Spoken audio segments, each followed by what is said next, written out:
Hey, episode 5, not more Dreamer shit, I guess.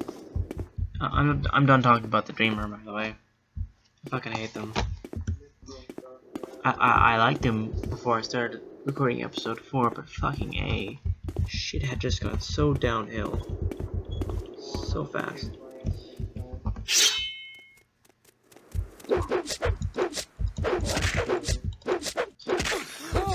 Now I accidentally wasted all my fucking stinger, so I just wanted to get to town as quick as possible so I could start the episode. But, you know, they ain't having none of that.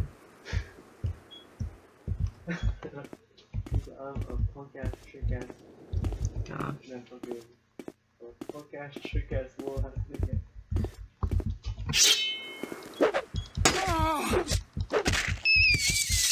There, another one bites dust.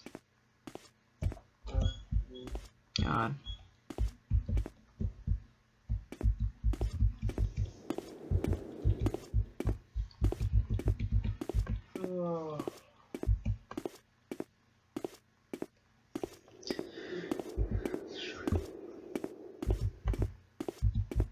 God.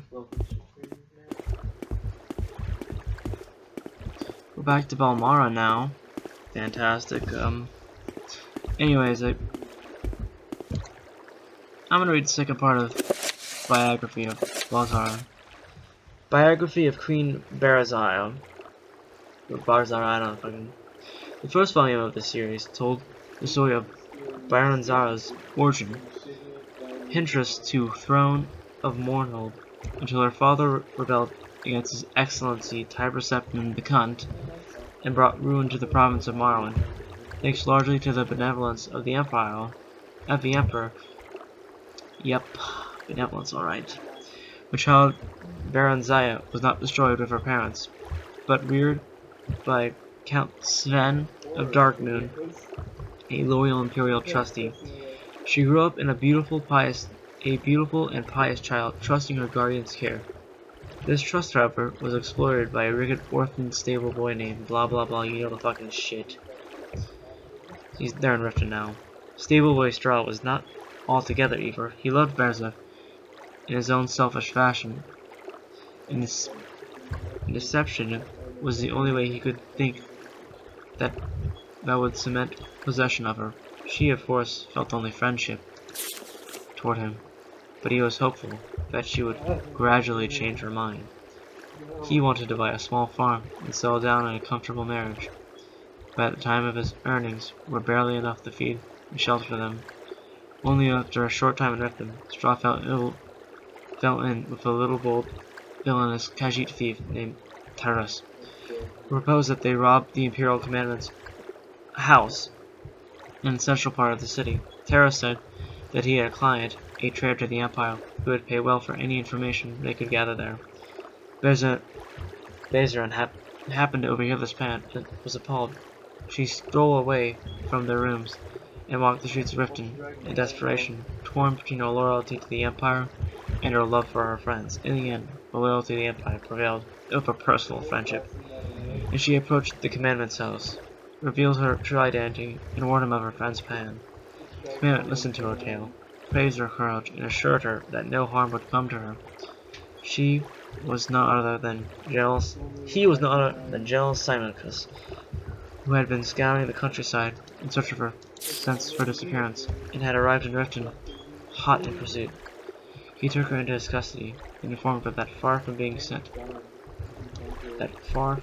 away, she was to be reinstated as Queen of Orhan as soon as she turned 18.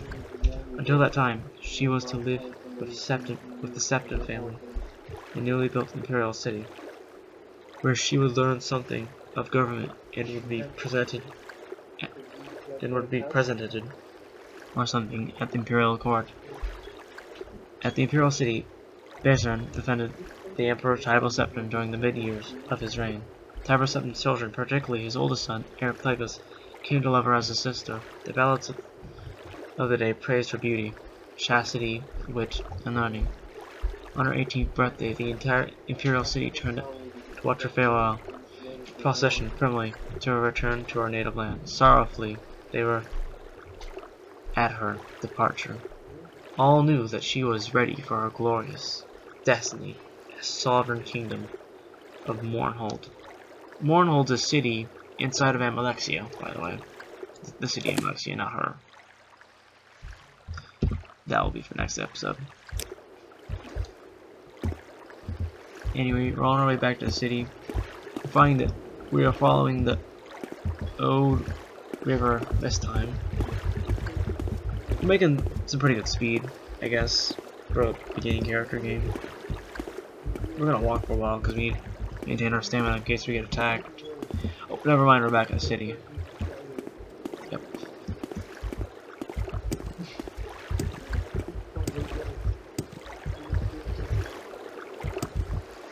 Anyways, it's glad to be back in the city. I'm gonna report to him, then I'm gonna do some Halu shit, because God fucking damn it, I refuse, with a capital fucking R, do more of this quest until I'm prepared for it. God. Damn. Stun. Ah, fuck, I went the wrong way. I'm gonna talk to Carius Kyle. He'll probably bring some blood in my veins. I guess I should probably stop by the church and talk about the Almsavie and death. A little teaser of the episode before that. Is there something you need? Go ahead, Outlander. You've got the better. What do you need? Go ahead. I don't like Nords. Nords are assholes. Go ahead, Outlander. What do you need? Yep.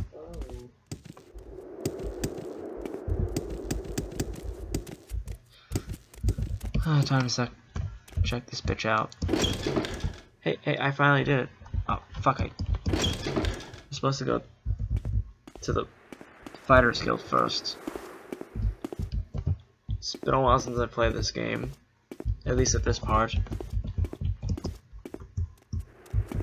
What do you think of Balmora, Outlander? It's the best fucking city in Morrowind, besides Vivec.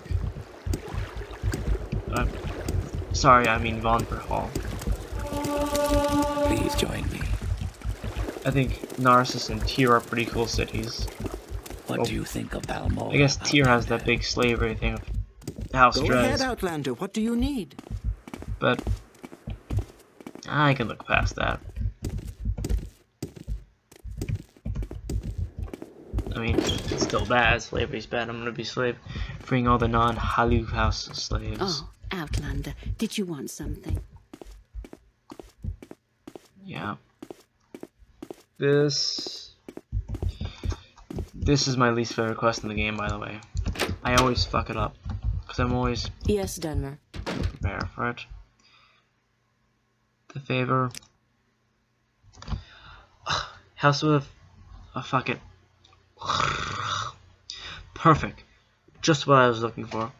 Let me take this Boomer puzzle box. Then I'll tell you what Carius wants to know about the 6th house and the Neovar. By the way, the inscriptions on the box seem to be directions for setting a Dummer key to open a specific lock. If you're interested, after you've delivered your report to Carius, come back and maybe I have a key you can take back to Argascon. 6th house. House Dagoth is the 6th house, the lost 6th house. In the first age, House Dagoth betrayed the other great houses during the War of the First Council and was destroyed for their treason. I can answer any questions you have.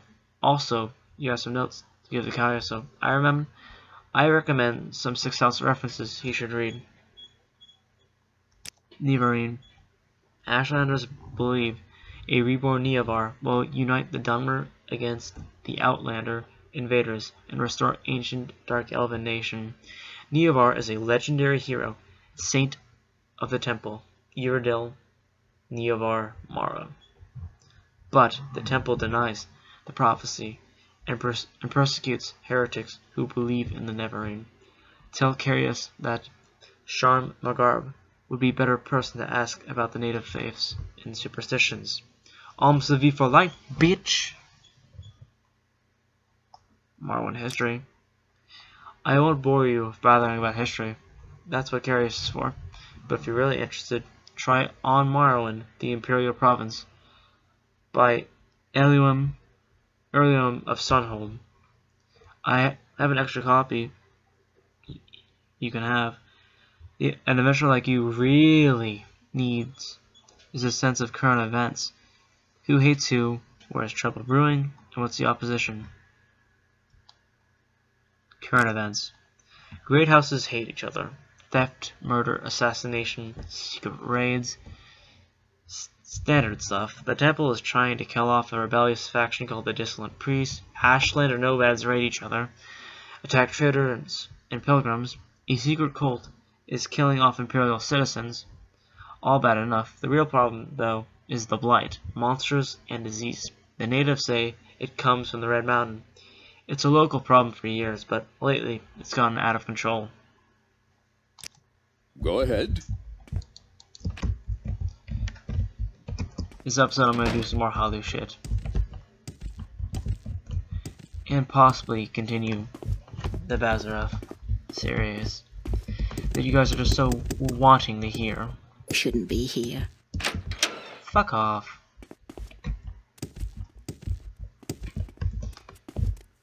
I'm actually gonna go to the pawnbroker over there and pawn some shit off and possibly get some good armor.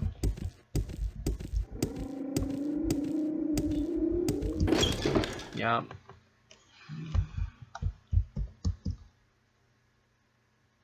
Barter.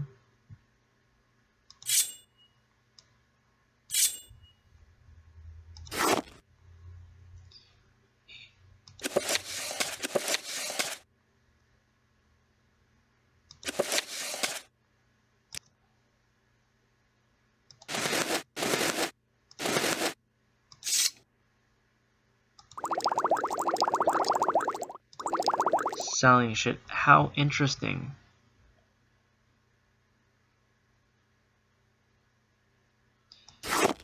This will actually catch me some good drakes.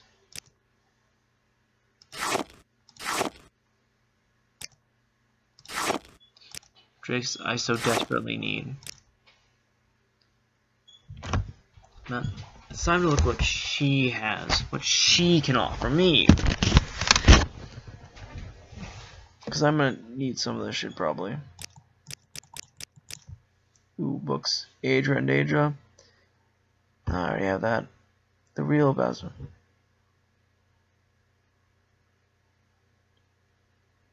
Oh, the real Bazarov. Boy, that's actually something we should pick up later.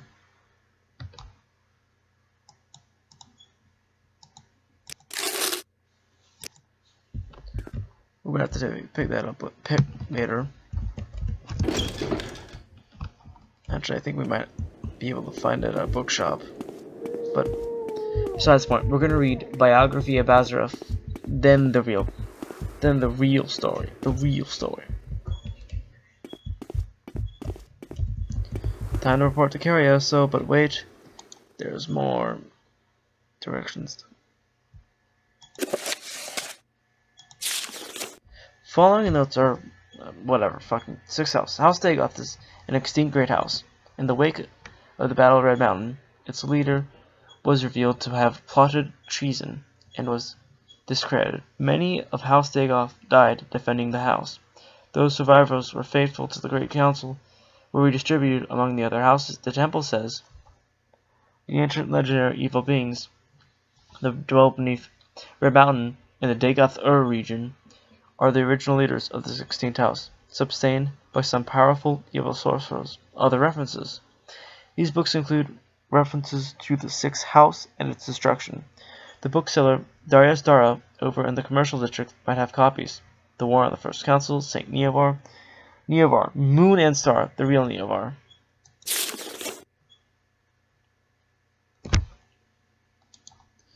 Well, time to get this shit. Time for the plot to thicken.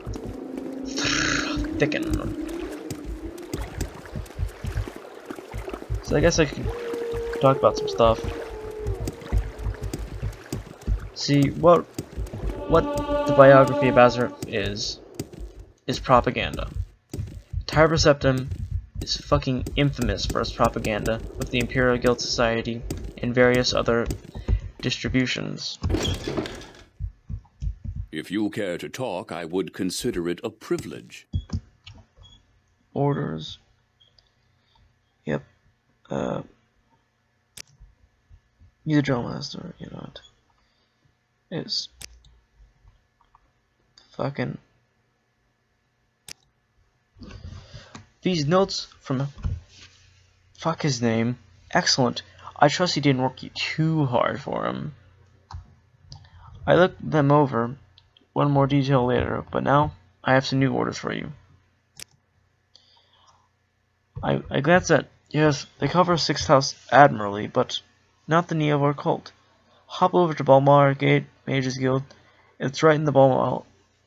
It's right next to the Balmar Fighters Guild, which is shit, by the way. I hate the Fighters Guild. Sharon Mazurgob will tell you what she knows about the Neovar. Giverine. She'll have some silly errand for you. Do what she asks and report back when she's given you the information.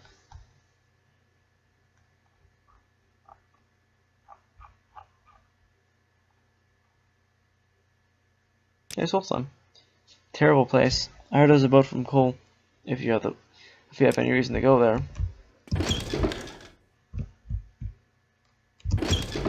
Ooh, I know what I gotta do. You seem like very good company. And oh baby, a triple. You had a disturbing dream. You can only recall one part. A tall figure with a golden mask led you among the dead through a wedding celebration. You hold many voices, but no lips move.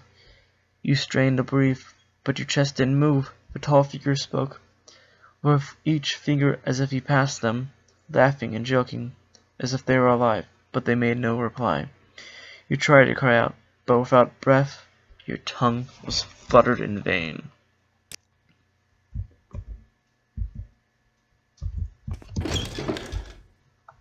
That was Dagothr, by the way.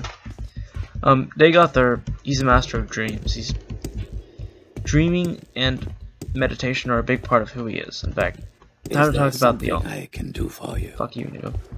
The Alms of E, something we're going to talk about as I wander the city of Balmar. The Alms of E are made up by Almalexia the warrior, Vivec the rogue, and Sulfasil the wizard. Almalexia is the mother, healing mother, or the maiden of mercy to Morrowind. She is the most powerful of the three. Well, when they were connected to the heart. I don't know about now. She was known to show mercy, but is also known to be the most brutal of tacticians. That's a basic. We'll go over much detail later. She was head of House Iredell before she became Neovar. She ruled Mourninghold, which is Mournhold, before when it was called Veolof or Rhysana. Next we have Vivec. Not a lot's known about Vivec, but there are some speculations. I lie in the camp that Vivec was some boyar girl, because it's not known what he was, who grew up basically the son or daughter of Netch ranchers. Somewhere in east of the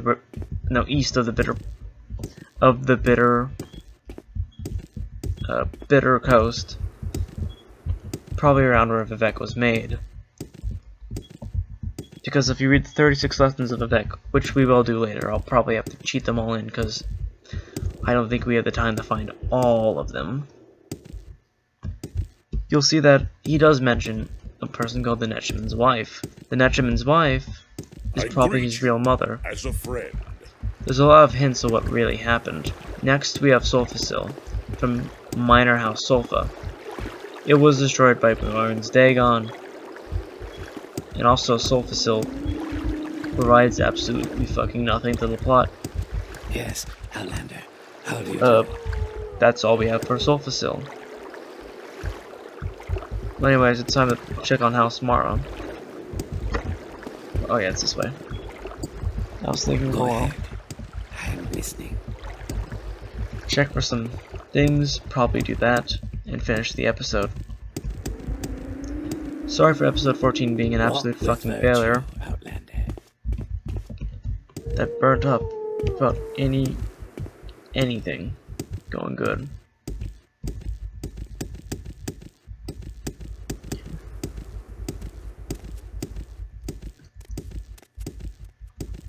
Yep.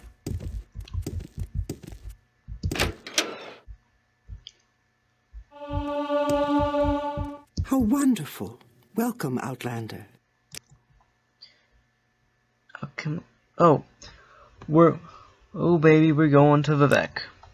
Go to Vivek, the shop of Irene Fronders. Find some notes or formulas, bring them back to me. While you're there, you might want to pay a visit to Inner Otherum. She'll be providing me quests in Vivek. So, yeah, we're going to Vivek. We're gonna get to Vivek and finish the episode. I am a sleeper among thousands.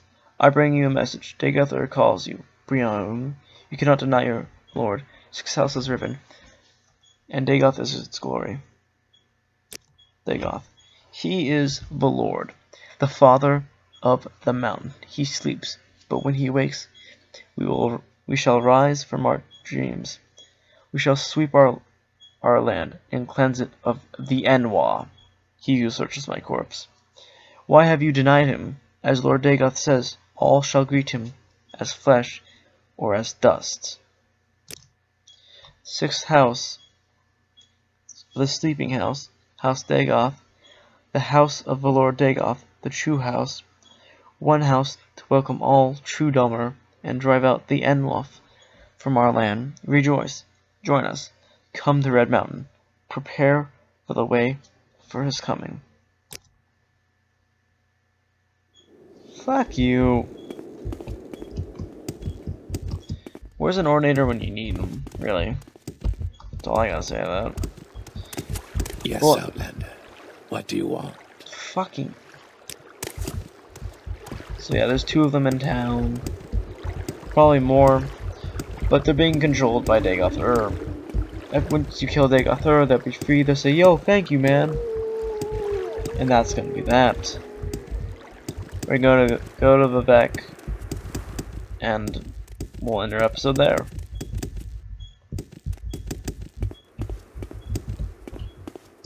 Why walk when you can ride?